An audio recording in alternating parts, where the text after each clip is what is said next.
Welcome to the Leo. ఎట్టకేలకు వల్లభనేని వంశీ చేసినటువంటి పాపాలన్నీ కూడా పండాయి. ఆల్రెడీ నిన్న అరెస్టు గురించి మనం మాట్లాడుకోవడం జరిగింది. దాదాపుగా వంశీకి బెయిల్ వచ్చే అవకాశమే లేదు. ఎందుకంటే కిడ్నాప్ కేసుతో పాటు SC/ST అట్రాసిటీ కేసులు వంశీ మీద నమోదైన నేపథ్యంలో ఖచ్చితంగా రిమాండ్ అయితే ఖాయమని అనుకున్నాం. అనుకున్నట్టుగానే వల్లభనేని వంశీని 14 రోజుల రిమాండ్కి అయితే విజయవాడ మెట్రోపాలిటన్ కోర్టు అయితే పంపడం జరిగింది. దాదాపుగా అర్ధరాత్రి 2:30 గంటల సమయం వరకు కూడా ఇరుపక్షాల వాదనలు విన్నటువంటి కోర్టు వీళ్ళతో ఏకీభవిస్తూ, పోలీసుల వాదనతో ఏకీభవిస్తూ వల్లభనేని వంశీని అయితే రిమాండ్కు పంపడానికి ఆదేశాలు జారీ చేసింది. దీంతో సుమారు 3 గంటల తెల్లవారుజామున 3 గంటల సమయంలో వల్లభనేని వంశీని అయితే విజయవాడ జైలుకి అయితే పంపడం జరిగింది. అప్పటికే జైలుకి రిమాండ్ విధించే అవకాశం ఉన్న నేపథ్యంలో అటు పోలీస్ స్టేషన్ వద్ద కానివ్వండి, కోర్టు వద్ద కానివ్వండి, అలాగే జైలు వద్ద కానివ్వండి భారీ బందోబస్తుని అయితే ఏర్పాటు చేశారు. వంశీ తరపున పెద్ద ఎత్తున వచ్చే అవకాశం ఉంది కాబట్టి వైసీపీ కార్యకర్తలు, నాయకులు వారందరినీ అడ్డుకోవడానికి ముందుగానే పోలీసులు కూడా సన్నద్ధమయ్యారు. ఇక నిన్న వంశీ రిమాండ్ రిపోర్ట్లో అనేక సంచలన విషయాలను అయితే పోలీసులు వ్యక్తపరచడం జరిగింది. అందులో ప్రధానంగా ఒక తప్పు నుంచి బయటపడటం కోసం మరొక తప్పు చేశాడు అనేది కీలకమైనటువంటి ఆరోపణ. ముఖ్యంగా సత్యవర్ధన్ అనే వ్యక్తి గతంలో తెలుగుదేశం పార్టీ కార్యాలయం మీద దాడికి సంబంధించి ఫిర్యాదు ఇచ్చిన వ్యక్తి. సో ఆ ఫిర్యాదు ఆధారంగా కూటమి ప్రభుత్వం వచ్చిన తర్వాత వంశీ మీద కేసు విచారణ చేపట్టి కోర్టులో ఉన్న నేపథ్యంలో ఆ సత్యవర్ధన్ అనే వ్యక్తిని కిడ్నాప్ చేయించి చిత్రహింసలకు గురి చేసి కోర్టులో తిరిగి తప్పుడు వాంగ్మూలం ఇప్పించారు బలవంతంగా. ఏమని? ఆ కేసు నేను పెట్టలేదు, ఆ కేసుకు నాకు సంబంధం లేదని ఒక తప్పుడు వాంగ్మూలం ఇచ్చారు. ఇవ్వకపోతే నీ కుటుంబాన్ని కూడా చంపేస్తామని బెదిరించారనేది ప్రధానంగా వినిపిస్తున్నటువంటి వాదన. తరువాత కోర్టు దీన్ని కూడా పరిగణలోకి తీసుకుంది, ఆ సత్యవర్ధన్ ఇచ్చినటువంటి స్టేట్మెంట్ను. ఆ తరువాత అసలు విషయం పోలీసుల వద్దకు వెళ్ళి చెప్పడం జరిగింది. కుటుంబ సభ్యులు కూడా చెప్పారు. వాళ్ళ అబ్బాయిని కిడ్నాప్ చేసి బలవంతంగా స్టేట్మెంట్ ఇప్పించారు తప్ప వాళ్ళ అబ్బాయి తనంతట తానుగా ఇచ్చిన స్టేట్మెంట్ కానే కాదు. ఈ స్టేట్మెంట్ ఇవ్వకపోతే నిన్ను చంపేస్తామని బెదిరించి దాదాపు 2-3 రోజుల పాటు చిత్రహింసలకు గురి చేసి బలవంతంగా స్టేట్మెంట్ ఇప్పించారని చెప్పి కిడ్నాప్ కేసు పెట్టడం జరిగింది. తల్లి సోదరుడు ఇద్దరు కూడా తన సోదరుడిని కిడ్నాప్ చేశారని చెప్పి కేసు పెట్టిన నేపథ్యంలో పోలీసులు అయితే కేసు నమోదు చేశారు. సో ఈ కిడ్నాప్ కేసుతో పాటు SC/ST అట్రాసిటీ కేసులు నమోదు చేసి వెంటనే వల్లభనేని వంశీ మీద నిఘా పెట్టి అదుపులోకి అయితే తీసుకోవడం జరిగింది. అలాగే నేను వల్లభనేని వంశీ కూడా పదే పోలీసులతో వాగ్వాదానికి దిగటం, అలాగే పోలీసుల జీపు ఎక్కకపోవటం, పోలీసులు అడిగిన విషయాలకు సహకరించకపోవడం, దాదాపుగా 8 గంటల పాటు స్టేషన్లో వల్లభనేని వంశీని అయితే విచారించడం జరిగింది. సో ఆ విచారణలో వంశీ కూడా దేనికి సమాధానాలు అయితే చెప్పడానికి ఒప్పుకోలేదు. ఈ కిడ్నాప్కి నాకు సంబంధం లేదని మాత్రమే చెప్పినట్టుగా తెలిసింది. ఇక వల్లభనేని వంశీతో పాటు మరొక 2 వ్యక్తులు ఎవరైతే ఈ కిడ్నాప్లో ఇన్వాల్వ్ అయినటువంటి మరొక 2 వ్యక్తులు ఉన్నారో వారిద్దరిని మొత్తంగా 3 కూడా విజయవాడ జైలుకి అయితే నిన్న పంపడం జరిగింది. తెల్లవారుజామున 3 గంటల సమయంలో వీరు 3 కూడా ఆ జైలుకి అయితే తరలించారు. సో రిమాండ్ రిపోర్ట్లో వంశీ చేసినటువంటి అనేక అరాచకాలంటే వంశీ మీద ఇప్పటికే 16 క్రిమినల్ కేసులు ఉన్నాయి. సాధారణంగా అందరూ అనుకుంటున్నారు వంశీని ఏదో ఇప్పుడు కూటమి ప్రభుత్వం కక్షగట్టి అరెస్ట్ చేసింది అనుకుంటున్నారు. ఈ కేసును పక్కన పెట్టి వంశీ మీద 16 క్రిమినల్ కేసులు ఆల్రెడీ ఉన్నాయి. గతంలో చెరువుల తవ్వకానికి సంబంధించి అక్రమంగా హైకోర్టు చివాట్లు పెట్టింది వల్లభనేని వంశీకి. సో ఇవన్నీ కూడా ఇప్పుడు రిమాండ్ రిపోర్ట్లో అయితే పోలీసులు పొందుపరిచారు. ఇదే సమయంలో కూటమి నేతలు కూడా గతంలో వంశీ చేసినటువంటి అరాచకాలన్నిటి మీద కూడా బయటకు వచ్చి మాట్లాడటంతో పాటు చేసిన తప్పుకి ఖచ్చితంగా శిక్ష అనుభవించాలని చెప్పి వారైతే చెప్పడం జరిగింది. సో దీనికి సంబంధించిన వార్త అయితే వచ్చింది, ఒకసారి చూద్దాం.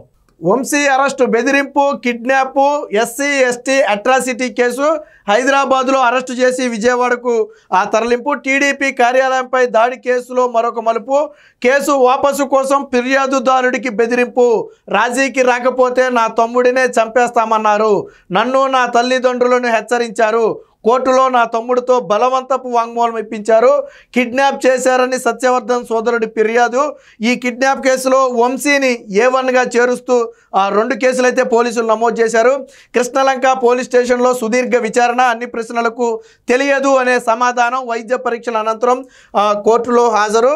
సో నోటోరియస్ క్రిమినల్, చట్టం న్యాయం అంటే వంశీకి లెక్కలేదు.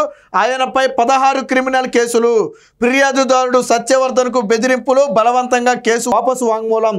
హైదరాబాద్లో రాత్రంతా చిత్రహింసలు, విశాఖ హోటల్ గెస్ట్ హౌస్లో నిర్బంధం, రిమాండ్ రిపోర్ట్లో పోలీసులు. సో ఎవరైతే ఈ సత్యవర్ధన్ అనే వ్యక్తి ఉన్నాడో ఈ వ్యక్తిని అత్యంత దారుణంగా హైదరాబాద్లో ఒక రాత్రి అంతా హింసించి తరువాత విశాఖలోని ఒక హోటల్ గెస్ట్ హౌస్లో నిర్బంధించి చిత్రహింసలకు గురి చేసి తాను వాపసు తీసుకుంటాను కేసుని అని చెప్పిన తరువాత మాత్రమే బయటికైతే వదలటం జరిగింది. సో ఇదే అంశాన్ని పోలీసులు కూడా తమ రిమాండ్ రిపోర్ట్లో పెట్టారు. ఇక పథకం ప్రకారమే నాడు దాడి అని చెప్పి బూతుల వర్షంతో రెచ్చగొట్టిన వంశీ, టీడీపీ నేతలను గన్నవరం రప్పించి రాళ్ల వర్షం, టీడీపీ కార్యాలయం ధ్వంసం, కార్ల దహనం, అడ్డుకున్న టీడీపీ శ్రేణులపై రౌడీలతో దాడి, పట్టాభి లక్ష్యంగా రోజంతా కూడా బేభత్సమని చెప్పి చెప్పడం జరిగింది. ఇది మొత్తంగా వంశీ అరాచకాలకి సంబంధించి రిమాండ్ రిపోర్ట్లో పెట్టినటువంటి అంశాలు. ఇక వైద్య పరీక్షల కోసం విజయవాడ ప్రభుత్వ ఆసుపత్రికి తీసుకెళ్తున్నటువంటి వంశీని అయితే మనం చూడవచ్చు. అప్పటికే భారీ బందోబస్తు, అంటే వంశీని ఎక్కడెక్కడికైతే తీసుకెళ్తారో ఆ ప్రాంతాల్లో ముందుగానే భారీ బందోబస్తుని అయితే ఏర్పాటు చేయడం జరిగింది. అయితే వంశీకి అనుకున్నంతగా వైసీపీ నేతల నుంచి కూడా మద్దతు రాలా. విషయం ఏంటంటే వైసీపీ నేతలు కానీ వైసీపీ నాయకులు కార్యకర్తలు కానీ వల్లభనేని వంశీని ఓన్ చేసుకునే ప్రయత్నం చేయట్లా. సో దీనికి సంబంధించి మళ్ళీ ఒక వీడియో కూడా చేద్దాం, ఎందుకు జగన్మోహన్ రెడ్డి వదిలేశాడు అనేది. వంశీ అరాచకాలకు సంబంధించి మరొక వార్త వచ్చింది, ఒకసారి చూద్దాం. సో 195 కోట్లు కొల్లగొట్టిన వంశీ, దళితుల పొట్టకొట్టి దోపిడీ, ఎస్సీ ఎస్టీ రైతుల్ని వెళ్ళగొట్టి చెరువు ఆక్రమణ, మట్టి విక్రయించి దాదాపుగా 100 కోట్లు కొట్టేశాడని చెప్పి ఒక వార్త అయితే రావడం జరిగింది.